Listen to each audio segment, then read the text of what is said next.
Alright, what's up everyone? Got a couple of things to talk about today and share with you guys, so we're just going to jump right into it.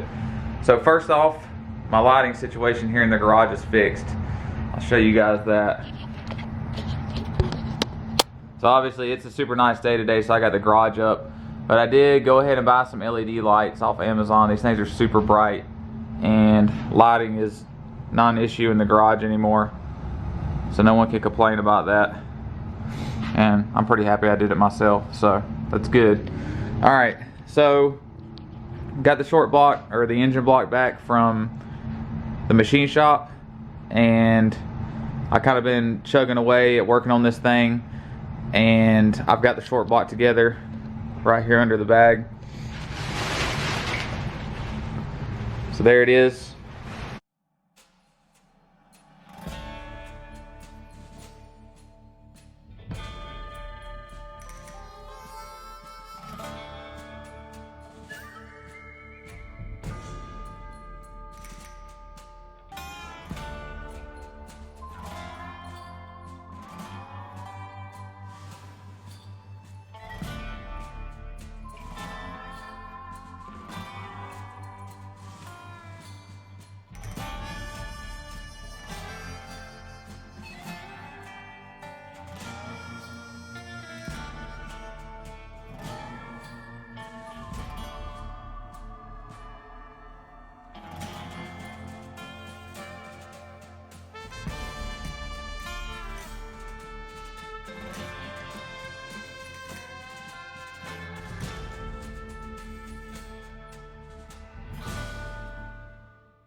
Didn't make a video this time about the assembly because I've done 1,000 of those videos, but I did do a time lapse. I'm going to do a full time lapse video like I did before with the 1,000 horsepower 4.6 build, except this time the music's going to be better, so it's not blowing everyone's eardrums out.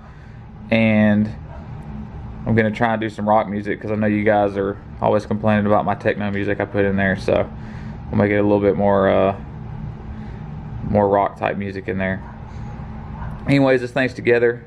Usual suspects. WAP. It's got the Cobra crank in it. Everything's torqued down. Rods are in. File fitted the piston rings this time. I did want to give a little bit of credit to the machine shop that did this. As you guys know, I've had a lot of bad luck with machine shops. And I'm just one of the few people that tell my story about it. I guarantee you there's thousands of stories out there of people having issues, but no one ever wants to talk about it because everyone's scared. But you know, I'm not, so I'll talk about it. But usually whenever good work is done, it doesn't get talked about. It's only bad work, or only when something bad happens, that people talk about it. So I want to give a big shout out to Tucker's Machine in Murray, Kentucky. They did an amazing job on the machine work of this engine block. Probably the best machine work that I've ever seen in my experience, in my time doing this. And the reason I say that is the attention to detail that those guys put into this thing. For one, it's probably the cleanest that I've ever gotten an engine block back. I don't know if their machine is different, or if they washed this differently, or what they did, but this block looks brand new. I mean, it's immaculate. Completely clean. Never gotten one back this clean. Another thing they did, so I had them bore the block, hone it with a torque plate, and deck it. So let's go ahead and look down in there. So for one, whenever you focus, if you look down there, look at that. That just makes it extra fast. FM in there. FM foreign material. Anyways, focus.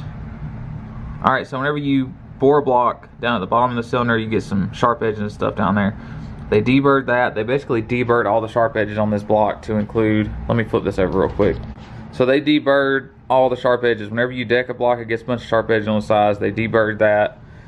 The deck surface is really nice. There's a little blemish over here, and I think that's just a casting flaw. Not worried about it. Cylinder walls look super nice in it.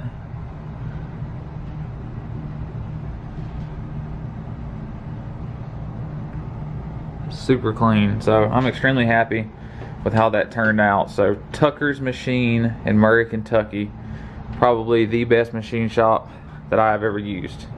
All right, so now that we're done with that, I'll do some updates on the car real quick. So pretty much all the wiring's done. I got the battery hooked up back here. A couple things I did is this time I ran a dedicated ground that's going to go from the engine block to the battery. Holly actually suggests that, but I didn't do it last time, and I had a bunch of noise in my sensors, so this should fix that. Nothing's really changed back here. You guys saw before, I've got those control modules down there for the Holly VR2 fuel pump, but I'll show you guys how I got everything wired up and how it works. So I've already put the dash back in the car, the screen, Holly digital dash, and all is back in here. And this actually turned out really nice, the way the relay board sits behind the dash there. Pretty easy access if I do want to get back there and work on it. All I have to do is pull the cover off right here. It's just a piece of ABS plastic that sits right here, and then my boost leash usually sits right there. So easy access to get back there and change fuses or whatever. And I can actually just probably go around behind the dash on the passenger side over here and get to it. So nice and centrally located, easy to work on. I didn't really know if it was going to fit or not, but it did, so I got lucky, and I'm definitely happy with it. But yeah, also I'm jumping all over the place, but since I'm putting a fuel cell in the back, I gotta have a firewall between the passenger compartment and the trunk. So I got my little cardboard template back here right now that I'm getting all trimmed up, and then I'm gonna take that over to this giant piece of sheet metal I got over here, and cut that out, rivet that in place, and got to rivet a piece up there too for all the speaker holes. And then I'll have my firewall done. So, alright, I'll go ahead and show you guys how this deal right here works. Oh, it's dark. Oh, probably need to turn the battery on. That would make sense. Boom.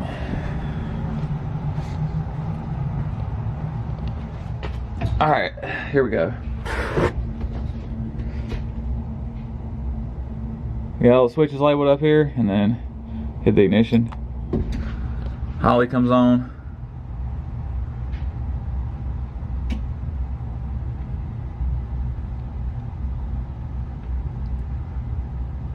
And then, you know, I got my water pump, you guys saw, fan. Headlights work now. Tail lights work. And then this is for my windows right here. So these still work too.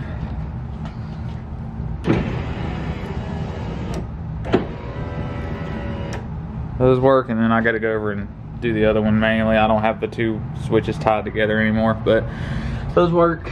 And then, yeah, interior lights and all that good stuff. So everything's wired up and ready to go. Just gotta get that firewall built and a couple other things. So the only things that I have left to work on the car to get it done is I got to get the fuel cell for the trunk. I'm ordering that soon. Get that put in. I'm going to change the gears out this year. I'm going to gear the car for 8th mile. So I know everyone that was excited about me chasing that 7-second pass in the quarter, that may happen at the end of next year at my Nats. But not going to be chasing that for the beginning of the season. Just going to be running some 8th mile stuff. Man, it's so nice outside. Oh, it's bright. How nice it is out here.